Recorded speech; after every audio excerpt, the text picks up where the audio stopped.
Flowers blossom and fall from time to time, and there is always a reason for destiny to come and go. Hello everyone, welcome to Jade's Secret, drip drip. At that moment there was a horn honking in front of us that seemed to be impatient. With this honking rhythm, I didn't have to look up to see that it was my husband Henry coming to pick me up from work. Your husband is so good to you, coming to pick you up from work every day. Mira had envy in her voice. I really didn't know what to say. I smiled at her and said, I'm leaving first, see you tomorrow. After getting into the car I was surprised to see Henry with a dark face. I fastened my seatbelt. Let's go. Henry drove without a word, and not wanting to run out of things to say, I looked out the window. I knew that Henry had actually been called by my mother-in-law to pick me up, and that she had asked Henry to pick me up in order for me to come home on time and watch me drink a prescription that she had found somewhere.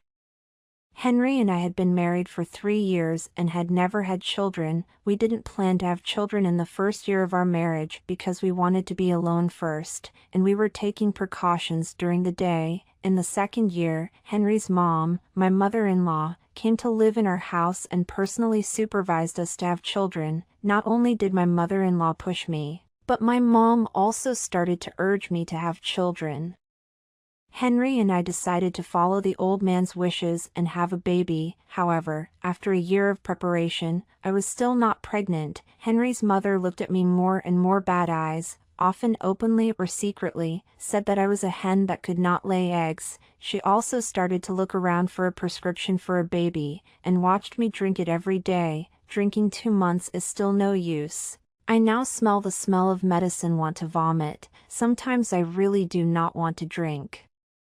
I will excuse the company dinner or work late back. When I get home, I pour the medicine that my mother-in-law put on the table into the toilet. 2 months ago, my mother-in-law found out that I had poured the medicine out one night, and from that day on she asked Henry to pick me up from work every day, so that she could see me drink the medicine with her own eyes. When I pushed open the door of my house, I was greeted by a familiar smell of medicine, vomit. I reflexively dry heave.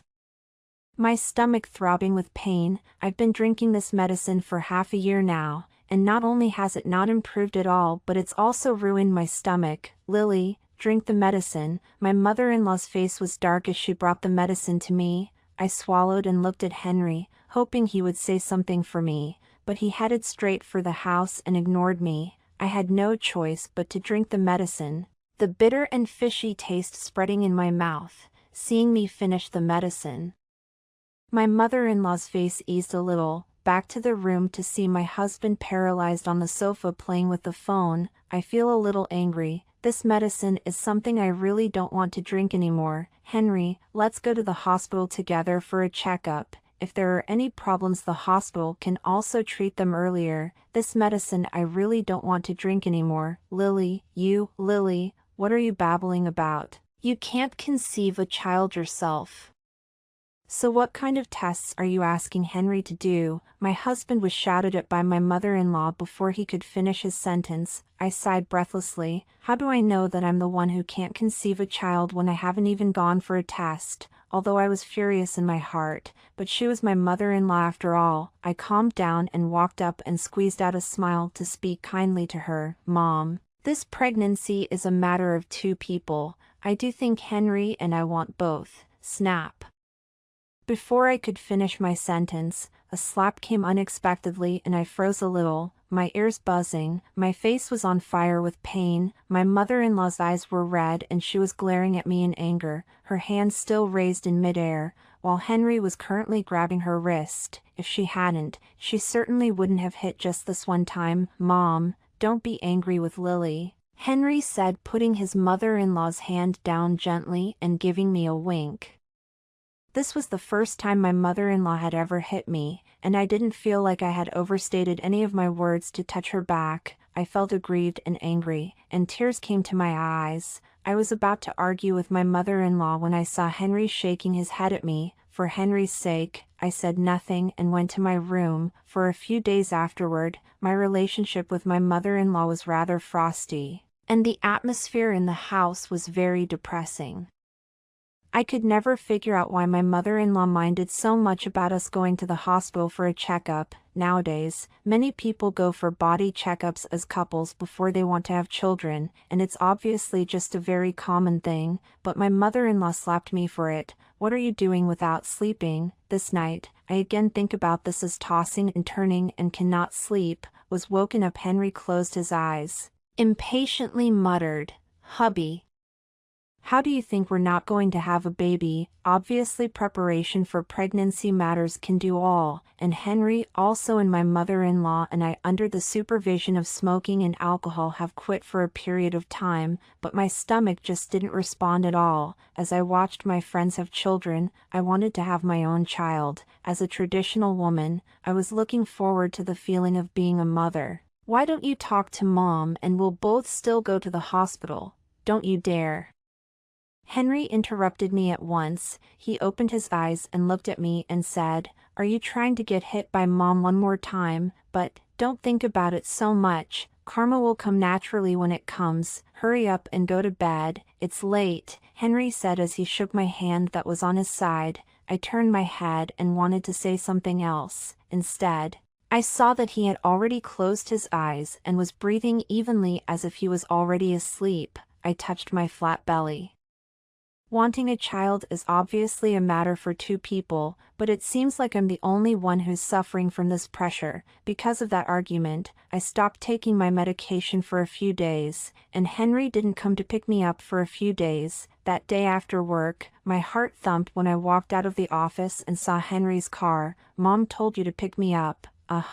As I expected. A strong odor of medicine hit my nose when I got home. The odor was strong and unfamiliar. "You're back. Come. Eat quickly." My mother-in-law welcomed me out with a smile on her face. In a good mood, she made a large table of dishes, as sumptuous as a festival, and kept on giving me food. Her enthusiasm took me back to the first time I went home with Henry to meet my parents. After the meal, my mother-in-law did bring a bowl of dark soupy herbal juice, and the strong odor made me frown. "Lily, drink this medicine. It's a new prescription that I bought back at great expense. And I heard that everyone who drank it managed to get pregnant." My stomach lurched again. "Mom, I've been drinking this medicine for so long and I'm still not pregnant. Why don't you let Henry drink it with me?" "I'm not drinking it." Henry resisted and immediately blurted out, "If you're told to drink it, you drink it. It's none of Henry's business if you don't get pregnant yourself." The mother-in-law's face immediately changed. "But it's a matter of two people to have a child." I was a bit angry. But as soon as my words fell, I saw my mother-in-law angrily splash the whole bowl of medicine directly on my face. The bitter medicine dripped down my face and spread in my mouth along the corners of my mouth. My stomach started to throb again, and the pain made me weak and in a cold sweat. I squatted down with difficulty and pressed my hand firmly against my stomach. Physically and mentally, I'd had enough of these pills. "Lily, what's wrong with you?" Henry said, crouching down to help me, trying to lift me up. "Stomach ache." Henry's greeting sent a wave of aggravation through me and tears snapped and started to fall. I couldn't speak anymore after I squeezed out those two words. "Mom, don't you push Lily." Henry spoke a little louder to his mother-in-law on a rare occasion. The mother-in-law probably didn't expect Henry to yell at her. She froze for a moment, and then suddenly burst into tears with a wow sound. Crying while sitting on the floor and shouting, "How can my life be so bitter?" Giving her medicine with good intentions has turned into forcing her to do it. "Who am I doing this for? It's not for our family." She just sat beside me and cried like one of those shrewish old women you see on the internet. My ears were buzzing and my head was starting to hurt so bad it felt like it was going to explode. My stomach didn't hurt very much in comparison. "Mom." Henry stood up and looked at his mother-in-law standing there handcuffed with her head down like a child who had done something wrong. It wasn't the first time I'd seen my mother-in-law in such a position and didn't want to hear her pretentious loud crying or smell the medicinal odor that was making me sick. I wiped my face and grabbed my cell phone and bag and left, standing downstairs from my apartment. The air was cool even on a fall night.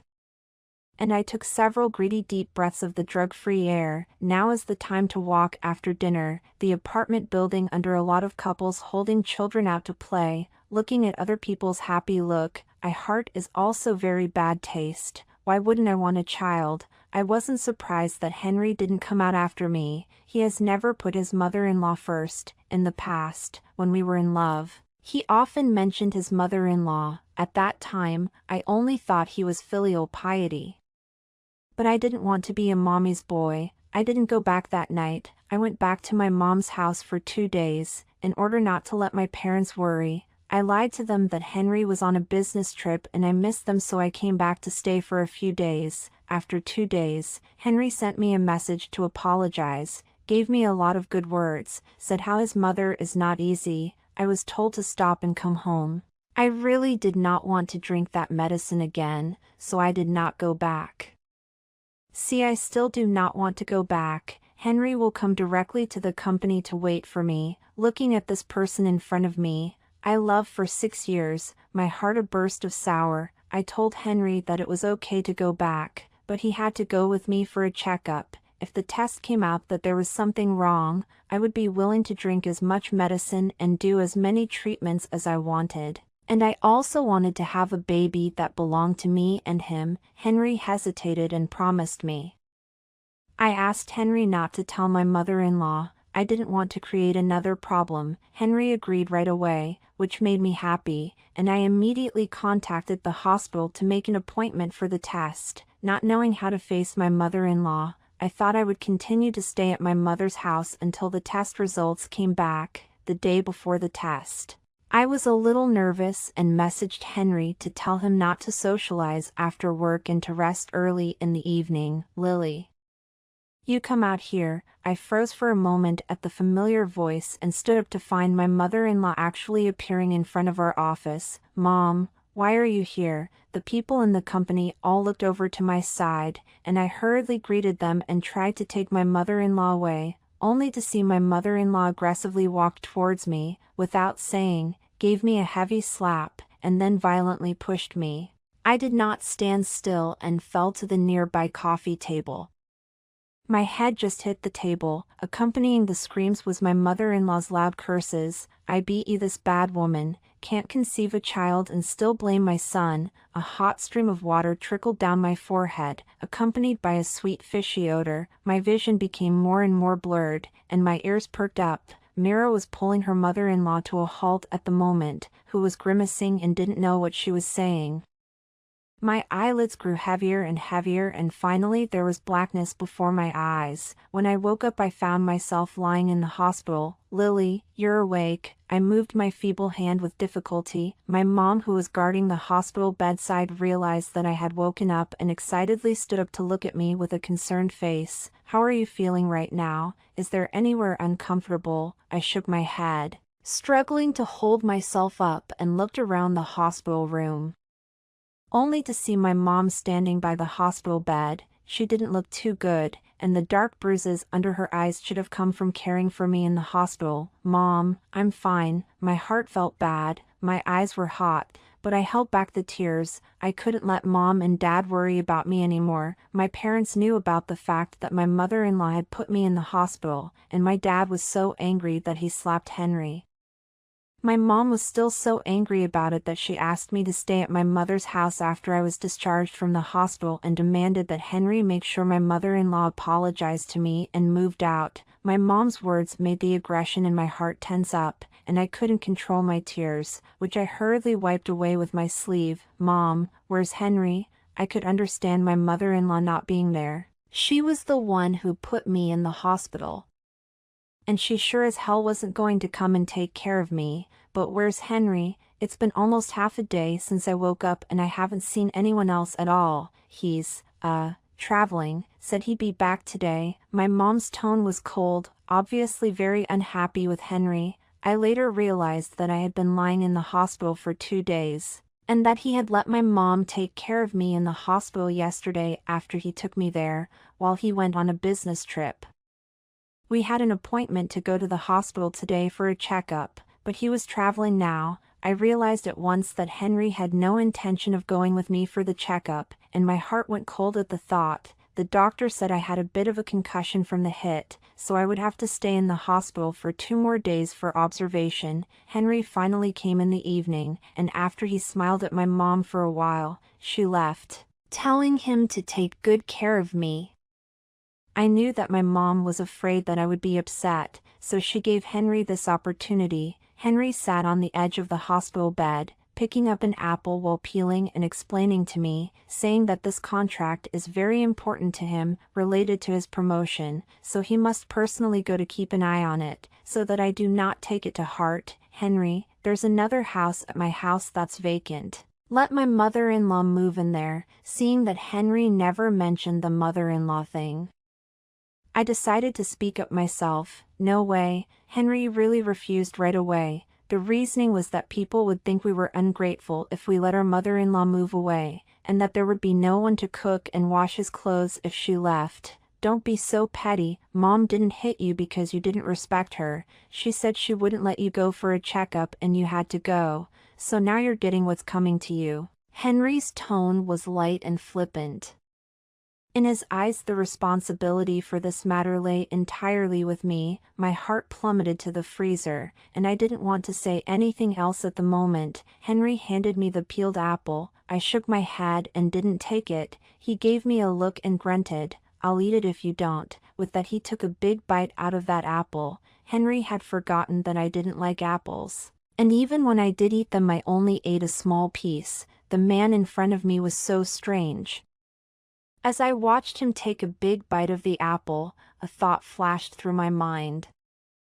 I want a divorce. Henry and I are college classmates. Sophomore year, when participating in clubs to meet, he chased me for 2 years, sending me flowers and gifts for breakfast, often creating little surprises and romance for me, and finally staying in that city for me. Finally, I accepted him at the graduation ceremony. Romance allows sensibility to overcome reason. Not long after graduation, I went back to my hometown with Henry and got married. When I was at Henry's home, I found that he listened to his mother-in-law and relied on her, but I didn't mind too much. For one thing, I felt that my mother-in-law was nice after 2 days together, and for another, I thought that Henry would stay in my home city afterward, so I didn't think that being with my mother-in-law at a distance would cause any problems between us. Now I think about how naive I was when I insisted on marrying him despite my parents' objections, the day before I was discharged from the hospital. Henry told me not to be angry with my mother-in-law and told me to go home and live there after I was discharged from the hospital, and not to do this kind of thing in the future without putting the elders in their eyes. I disagreed. Since I was hospitalized, my mother-in-law has not once humbled me or even visited me, just sent me a message telling me to stop entertaining the idea of taking Henry for a checkup. I haven't answered that message to this day. I couldn't accept being under the same roof with my mother-in-law again, seeing that I was not willing to compromise. Henry also lost his patience and stopped coaxing me with a stern face, just coldly telling me that he had to go on a business trip tomorrow and asked me to just do my own discharge then. Henry's attitude reinforced my intention to divorce. I stayed at my mother's house after being discharged from the hospital, in order not to let my parents worry. I didn't tell them about the idea of divorce. I contacted my high school classmate Diana, who is now a lawyer and has fought many divorce cases. Henry and my mother-in-law would not easily agree to my divorce, and I was ready to fight them. Taking advantage of the fact that Henry hadn't returned from his business trip, I planned to go home and take my documents and some valuables. I didn't expect to catch up with my mother-in-law. I didn't say hello to her and went straight to my room to pack my things. She stood at the door of my room and saw me packing. Her face was very ugly, but did not say a word. When I finished packing and was ready to leave, my mother-in-law called out to me, "Lily, don't come back if you dare to leave." "Don't worry," I snorted coldly. "My family contributed a lot of money when I bought this house. I will come back and sell this house." After saying that without waiting for her to speak, I closed the door with a bang and left. This house was bought when we got married, my parents helped with the down payment, and his family only contributed a small portion of the renovation money. The house was written in my name and Henry's name. I've already taken the marriage license and the real estate license first, and I won't leave them anything that's mine. I did not leave long. Henry kept calling me. I did not answer one. 2 days after the incident, when I went to work, I found a lot of people in the company looking at me and whispering. I was already not surprised. Since the last time my mother-in-law came to make trouble, I became the main character of the company's pantry gossip. Lily, why is your mother-in-law like this? She doesn't give you any face at all, Mira said with a look of righteous indignation but suppressed her voice. How can you not catch people downstairs at the company and say that you can't give birth to a child, but also hogging her son who is not willing to divorce? Huh, I was confused, and just when I wanted to ask what was going on, I got a call from my dad. My mom was hospitalized because my mother-in-law came to our apartment and took my picture and told everyone that I couldn't have a baby and wouldn't let go of her son and wouldn't want a divorce. My mom went to her and fainted in anger.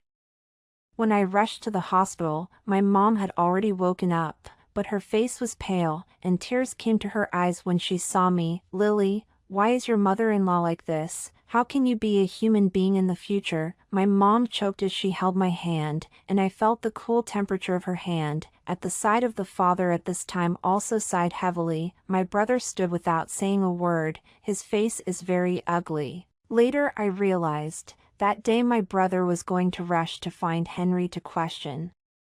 Was my father pulled back? Because of my matter let our family are so embarrassed. I feel very bad in my heart. I decided not to hide my desire for a divorce and told them right away. My brother clapped his hands and said indignantly that he couldn't stand Henry's sycophantic behavior from the beginning. My dad was also very supportive, but it was my mom who was silent for a long time, urging me to think again.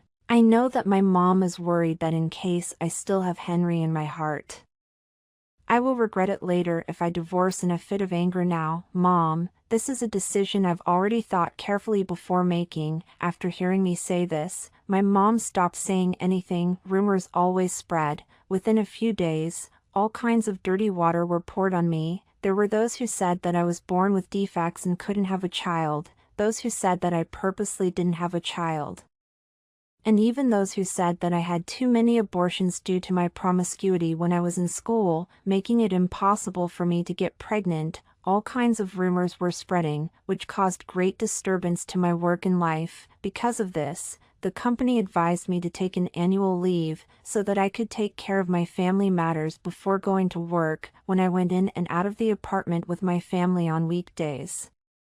Some people would look at me differently and whisper to me from time to time. These rumors caused my mother, who usually enjoyed walking in the garden of the apartment after dinner, to stop going out. As a result of all this, my relationship with Henry has taken a nosedive, and the last time we spoke was 3 days ago. I don't reach out to him and he doesn't initiate messages to me. I'm sure Henry knows about these things and is just pretending not to know, or perhaps he doesn't care that my life has turned into a mess. I took the initiative to contact Henry and sent him a message asking him to discourage my mother-in-law from making such rumors and trouble, which would only embarrass both families' situations. It took half an hour before Henry returned my message. Serves you right. Who made you want a divorce? The only one embarrassed is you. Looking at this line on the WhatsApp session window, my heart fell into the ice cellar.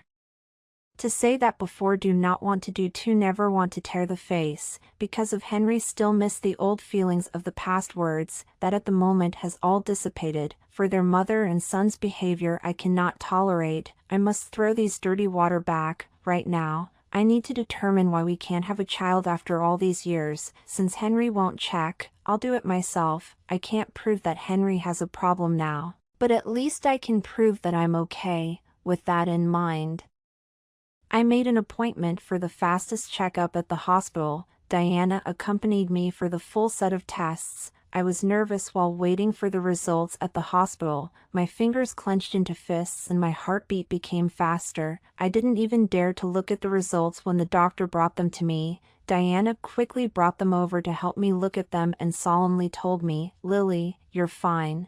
I was stunned for a moment and grabbed the test report and read it carefully. The inspection report clearly showed that my body was healthy and I was able to get pregnant. Since I was fine, the reason for not being able to conceive a child was most likely on Henry.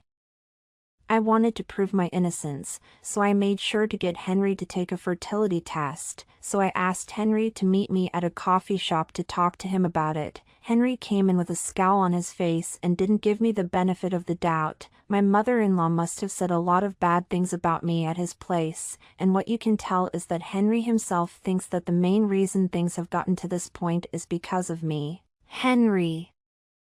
I would love to be a mother and have wanted to have a child that belonged to both of us. Looking at the man in front of me, I had mixed feelings. All the vows I once made, all the fantasies I once had about the future had turned into bubbles. "If you're willing to admit you're wrong, I can give you a chance." Henry raised his eyes to look at me for a moment, his voice light, the way he towered over me. I didn't know if he thought I wouldn't get a divorce or if he didn't care at all about the years of friendship, but none of that mattered to me. "Henry, I do not need you to give me a chance. I will not give you another chance. We can't go back together after all. Now I just hope that we can get along and not leave too embarrassing an ending to this relationship." I didn't take Henry's words, but directly handed Henry the examination report. "This is my fertility test report." Henry was stunned for a moment the resultant test report, and his face changed drastically after reading it. As soon as he stood up he angrily glared at me. "Lily, what do you mean by showing me this? It checked out that I'm fine, so I was hoping you could get it checked out as well," I said lightly. Henry's reaction was expected. "You shouldn't be nervous either. It doesn't mean there's necessarily something wrong with you. But I think it's still best for you to get checked out. Enough." Henry shouted angrily at me, and several of the customers at the tables next to me looked this way at once. The cafe clerk came over with a guilty look on his face and asked softly if he needed any help. I lightly smiled and shook my head, signaling the clerk to leave. At this moment, Henry's face couldn't hang on. As soon as he sat down, he picked up the coffee in front of the table and drank it all in one go. Henry puts down that he won't be getting a checkup.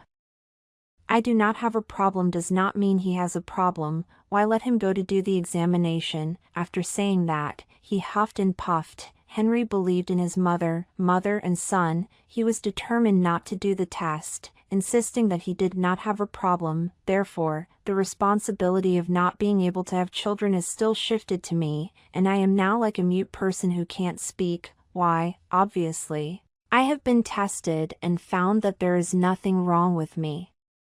I'm not happy about it. Now the rumors are flying. All kinds of dirty water is constantly poured on me. I must clear my name. At night, Henry sent me a message to divorce me. In fact, according to Henry's character, he does not have the guts to easily file for divorce. Must be back after the mother-in-law and said something to him. Perhaps, with my divorce is also the mother-in-law asked for it. In the end it is not Henry's own want to divorce. I have not minded, anyway. I was going to divorce Henry.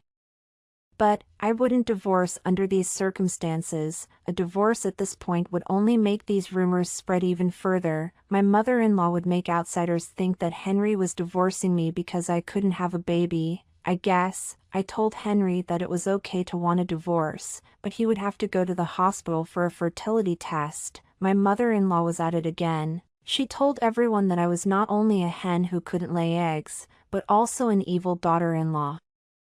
She treats her and Henry badly and treats them like subordinates at home. My mom was also furious and told people that I had already had a checkup to make sure there was nothing wrong with my health. All kinds of things were said at once, some on my mother-in-law's side, but also many on my side. Being the talk of the town after dinner is something I don't want at all. Things have to be resolved by someone, in the company of my family. I arranged another meeting with Henry and my mother-in-law. Essentially hoping that both sides could untie their hearts and make sense of the situation, Diana didn't think much of my approach, betting me that my mother-in-law would never cooperate with me in putting the scandal to rest. It turned out that Diana was right. I really shouldn't have had any illusions about this mother and son. The meeting was very unpleasant. My mother-in-law cursed and looked at me as if she wanted to eat me up. If it wasn't for my dad and brother, she would have hit me again. Henry and my mother-in-law completely turned their backs on me. They agreed that I was discrediting their family and insisted that they wouldn't go for a checkup. I no longer had any illusions about them either. I had to clear my name, because Diana had given me the idea. I had clutched the couple's joint estate long before I filed for divorce. As things stood now, Henry would not be able to get a single benefit without a divorce, I told Henry.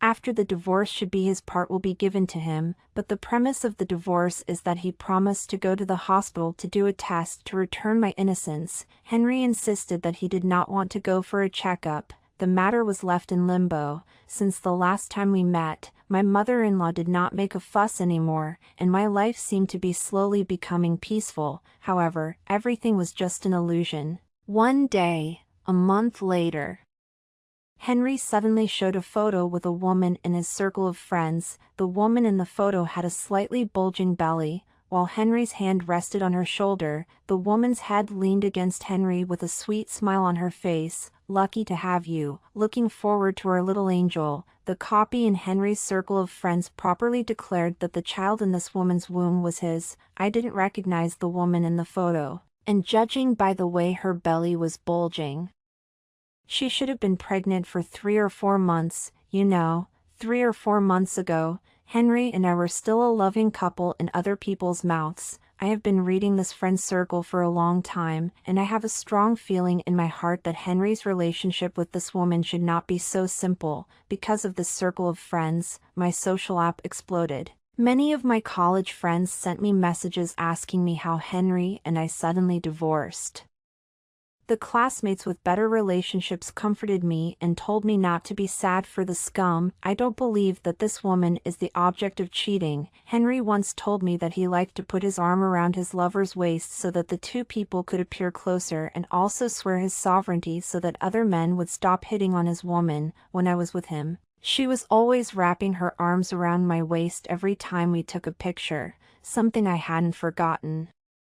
My sixth sense told me that this woman was a pregnant third party they made up to get me to know what to do and to let me take the blame for not being able to have children. This made me even more convinced that they just had something in mind. Since they made a move, I'm going to break it down, and I'm going to fight them to the end. I pretended to go to Henry's company to find him to make trouble. To find him to question this woman what the situation. Henry was a bit overwhelmed by me, and told me that this woman was his business acquaintance in another city, and she was in another city. He would marry this woman because she was pregnant with his child. I squeezed out a few tears and cried that Henry was ungrateful and did not care about the old friendship, but in my heart, I was already secretly happy. As usual, Henry was a bad liar. His eyes were wandering when he talked about that woman. He didn't dare to look at me, and his voice had no substance at all.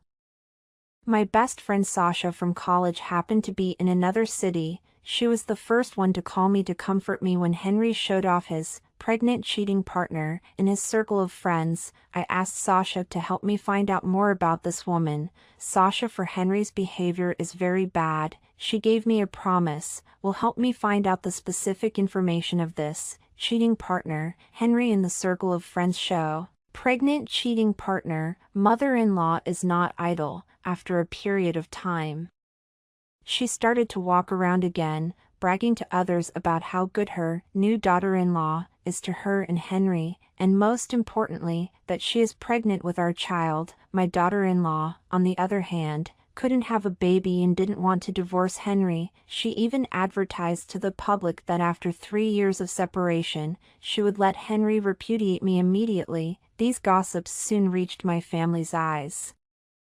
My parents looked at me from time to time in the past few days and sighed. I knew that they were trying to persuade me not to be at loggerheads with Henry any longer. "Sis, their family is just shrews, you'd better divorce him, what else can you give up with this kind of scum? My brother couldn't help but spit at me. It's not that I can't let go, it's that I'm not willing. I wasn't going to be fooled by them so easily, seeing me say this. My brother didn't say anything more, knowing my character. My parents let me be. After almost a week, Sasha called, and the news she brought was expected yet a bit unexpected. It was just as I thought. This woman was not the one Henry was cheating on, but what I didn't know was that this woman was married and actually pregnant. But what surprised me most was that this woman was actually a cousin of Sasha's friend. That was kind of heavenly. I asked Sasha not to alarm her first. Then I took a vacation. Bought a plane ticket and went directly to another city. When we got to the other city, Sasha and I went to see her friend Lulu first. With Lulu's arrangement, we met with this woman at a cafe. The woman's name was Louise, and she told me that she had only had a few contacts with Henry at work. And that Henry had paid her $10,000 to take this picture, and asked her not to tell anyone about it. I told Louise I was Henry's wife and told her everything. Louise was outraged and said that she could be a witness or provide physical evidence and that neither she nor the baby in her womb had anything to do with Henry. I laughed softly and asked why she had suddenly decided to help me again. She touched her bulging belly and her face was all softness. To save the baby a blessing. I asked Lois to make me a copy of her marriage license and her previous chats with Henry, and had her record and audio of the proof. Louise also came to see me off as I left for another city, and she showed me her latest chat with Henry, and that she had transferred the $10,000 that Henry had given her earlier back to him. I got a call from Henry not long after my plane landed, so I guess he already knew that things were falling apart. He lowered his profile and asked to meet with me. I was curious to hear what he had to say, so I agreed to meet with him. As soon as I entered the restaurant, Henry stood up and pulled out a stool for me, and only after I was seated did he sit down on the opposite side of the table. The whole time he kept apologizing to me and then handed me a bouquet of roses. I didn't take the roses, but handed Henry a copy of Louise's marriage license and chat records. Henry's face immediately changed, his hand froze in midair and his voice trembled. "This was all my mom's idea, honey. I was wrong. I won't do it again. Can you give me another chance?" I didn't respond to Henry, and when he saw that I wasn't answering he didn't make a push. The whole meal down, Henry lowered his eyebrows to me 100 times to please. His behavior did not let me have any hint of faltering. I knew that he was just afraid that he wouldn't be able to find a woman who would accept his inability to have children after he divorced me. Since I came back from another city, Henry has been courting me. Within a few days, my mother-in-law actually broke the ice and called me to apologize. She said that she had gone too far before, and asked me not to get on her bad side, and that she would move back to her hometown and not interfere in our lives anymore. Let me see and Henry so love me on the sake of giving him a chance. She pleaded on the phone, choked a few times, but also said to cook for me to eat, let me go home for dinner on weekends. I'm a little soft, thinking that if she really knows that the wrong is good, so we can also calmly discuss the divorce, so I said yes. On the weekend, Henry came downstairs to pick me up very early. When Henry and I got home, my mother-in-law had indeed cooked a huge table. It felt a lot like when Henry first took me back to his house. The meal was unusually cordial, with my mother-in-law going along with everything, saying that it was normal for me to still be angry and that she was to blame for everything. When we left after the meal, my mother-in-law slipped me a bottle of her homemade mango juice. She had also given me a bottle of mango juice when I left Henry's house the first time I came there. Henry walked me downstairs and I gave him the mango juice out of habit. I am actually allergic to mangoes, but Henry loves mangoes. Over the years, every time my mother-in-law gave me mango juice I would give it to Henry. Henry begged me not to go back to my mother's house. And I calmly told Henry that I was going to divorce him and that we couldn't go back. After a few fruitless pleas, Henry got a little annoyed. He unscrewed the cap from the bottle of mango juice and gulped down several mouthfuls as if to calm the fire. He was faking all the low blows he was giving right now. I said goodbye to Henry and asked him not to see me off, only walked 2 steps, but Henry pulled my hand. He opened his mouth just to say something.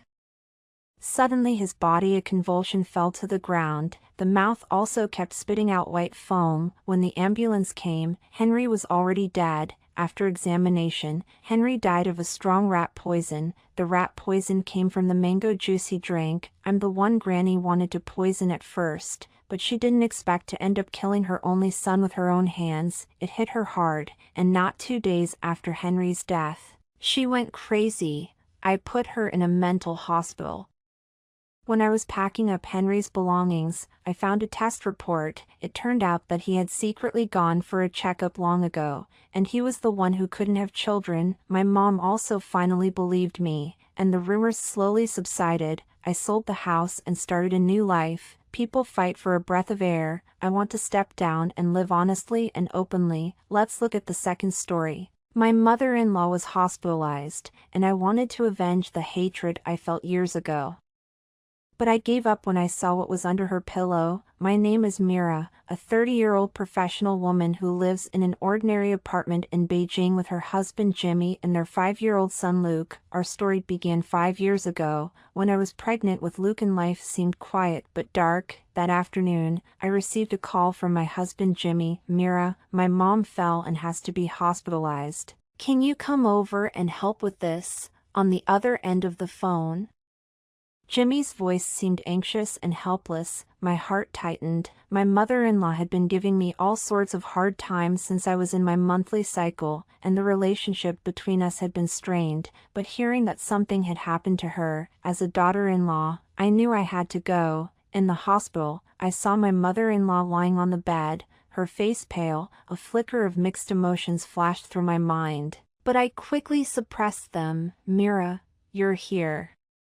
My mother-in-law's eyes flashed with a hint of surprise when she saw me. Mom, how are you doing? Do you need me to do anything? Despite the millions of reluctance in my heart, I did my best to remain polite. Granny coughed twice and said softly, "It's fine, just a bit of a bad fall. Thanks to the neighbor old Wang who found it in time." At this moment, a woman in a nurse's uniform walked in. She looked young and smiling. "Mira, I'm Michelle, my mother-in-law's attending nurse.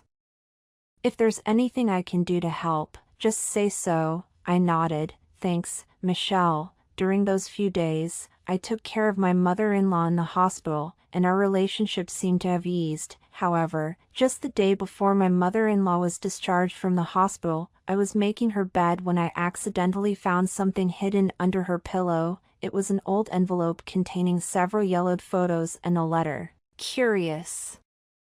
I opened the envelope only to see a few trembling words written on it. "Letter to Mira." My heart skipped a beat. What was this? Why was my mother-in-law writing to me, and hidden in such a secret place? I hesitated, but opened the letter, only to see that it read, "Mira, all these years, I have treated you badly, I know." In the letter, my mother-in-law told the story of her youth and why she had misunderstood and prejudiced me.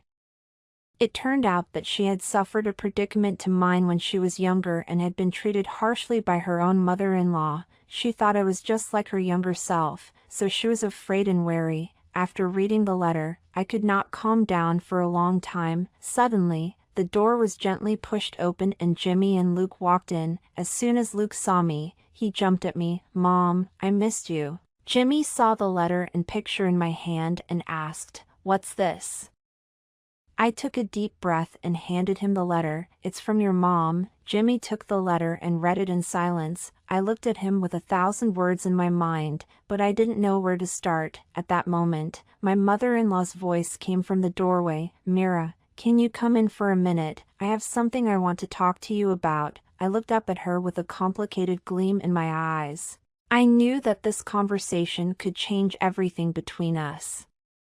I slowly walked into my mother-in-law's hospital room, my heart filled with mixed emotions. My mother-in-law was sitting on the bed, looking a little weak, but her eyes revealed a determination. "Mira, sit down." My mother-in-law gestured for me to sit on the chair next to the bed. I sat down, my heart racing, not knowing what my mother-in-law would say next. She took a deep breath and began to speak slowly. "Mira, I read that diary of yours and know how much you have resented me over the years."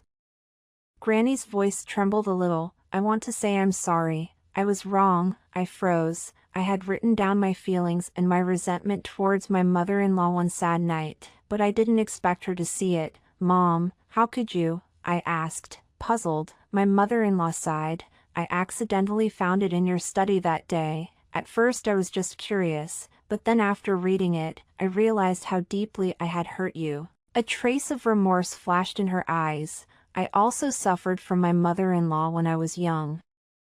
And I swore at the time that I would never become that kind of person in the future, but without realizing it, I repeated the same mistake." I looked at my mother-in-law and realized that her eyes were filled with sincerity. At this moment, I realized that she might really want to change. "Mira, I'm not asking you to forgive me, but I would like the chance to correct my mistakes. I want to get to know you better and understand the lives of my son and grandson." There was a plea in my mother-in-law's voice. I was silent for a moment, the anger and resentment in my heart seeming to melt away in the moment. "Mom, I'm willing to give us a chance." After that day, my mother-in-law's attitude did change dramatically. She began to try to communicate with me and learn about my work in life. The relationship between us gradually improved. A few days later, my mother-in-law was discharged from the hospital. Back home, she became more thoughtful and caring. Jimmy also saw these changes, and he felt relieved that our family atmosphere became more harmonious as a result. In the process, I also began to re-examine my views on my mother-in-law. I began to communicate with her more, sharing my feelings and thoughts. She gradually opened herself up and shared many stories about her youth, including her past with her husband, my father-in-law. My father-in-law passed away a few years ago, and my mother-in-law misses him terribly. I came to understand that much of my mother-in-law's past harshness and indifference was due to the pain and loneliness that filled her heart as she lost the love of her life. In a late-night conversation, my mother-in-law said, "Mira, do you know, when I was young, I was actually a lot like you. I too used to have many dreams, was rebellious and loved life, but then all the pressures and frustrations made me become more and more closed off." Listening to my mother-in-law's words, I couldn't help but feel a little emotional. I realized that no matter how old they are, everyone retains the shadow of their youth in their hearts, and understanding and communication can sometimes bridge the gap of years. As time went on, the atmosphere in our home got better and better. Luke also loved his now great-grandmother, often pulling her to tell him stories. And his mother-in-law was always full of smiles as she played with him. This year's Chinese New Year was a long overdue reunion for our family. The table was full of food and the home was filled with laughter. My heart was filled with warmth as I looked at this happy family. At this time, my mother-in-law took out a delicate little box and handed it to me. "Mira, this is a small object from my youth. Now I give it to you. I hope you like it." I opened the box. Inside was an exquisite jade pendant with a warm luster. I was touched and looked at my mother-in-law. "Thank you, Mom, I like it very much." My mother-in-law smiled. "It's good that you like it." At that moment, I deeply felt the warmth and harmony of my family. I realized that every family has its own problems and conflicts, but as long as we are willing to communicate and understanding, there will always be a day to solve the problems. The days pass slowly in such harmony, but life has its unpredictable twists and turns. One day, Luke came home from school and suddenly said to me, "Mom, I was bullied at school today." My heart tightened. "What's going on, Luke? Who bullied you?" I asked eagerly. Luke lowered his head and whispered, "It was some older kids. They were talking about me." I hugged Luke and said heartily, "It's okay, Mommy will help you out." The next day, I went to Luke's school and talked to his teacher about the problem. The teacher took the situation very seriously and promised to take care of it. When I got home, I told Jimmy and my mother-in-law about it. When my mother-in-law heard this, she had a worried look on her face. She walked over to Luke and gently touched his head. "Luke, don't be afraid. No one can bully you with your family around." This one incident was resolved, but I began to think about my children's education. One evening, while I was organizing my study, I inadvertently turned over an old photo album. I sat on the floor and flipped through the pages. The photos documenting our family from Luke's birth to the present. My mother-in-law walked in and saw me looking at the album, so she sat down next to me and together we reminisced about every moment of the past. "This is Luke when he was a full moon. Look how cute he is." My mother-in-law pointed to a photo, her eyes filled with tenderness. I nodded, a wave of emotion rising in my heart. Yes, time flies, and before I know it, Luke is already this big. My mother-in-law flips to another photo of our family outing. That outing was so much fun.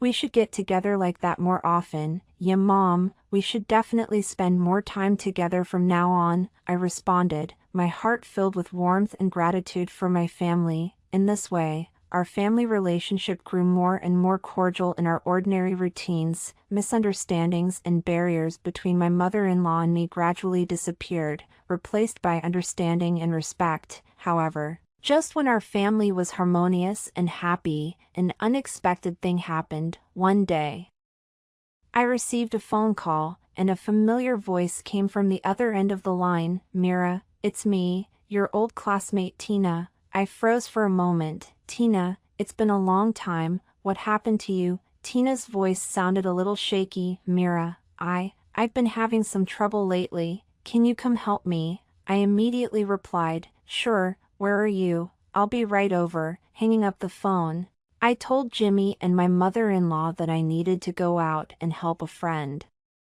They both said they understood and told me to be careful. I arrived at the cafe where Tina had agreed to meet, only to see her sitting in the corner with anxiety on her face. I sat down and asked with concern, "Tina, what happened?" Tina looked at me for a moment before she slowly spoke. "Mira, I'm divorced." Her voice was filled with helplessness and pain. When I heard that, my heart was shocked and I hurriedly comforted her. "Don't worry. Say what's difficult and we'll figure it out together."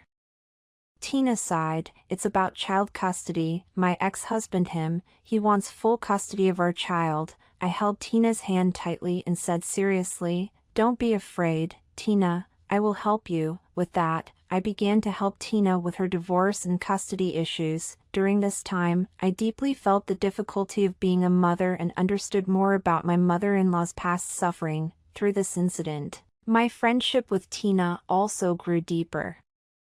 I realized that sometimes in life you need the support and help of friends. Family, on the other hand, is not just about blood ties, but also about spiritual comfort and support. A few months later, Tina's problem was finally solved. She successfully fought for the custody of her child. Watching her rediscover her smile, I felt heartfelt joy. When I got home, I looked at Jimmy, my mother-in-law, and Luke with great emotion.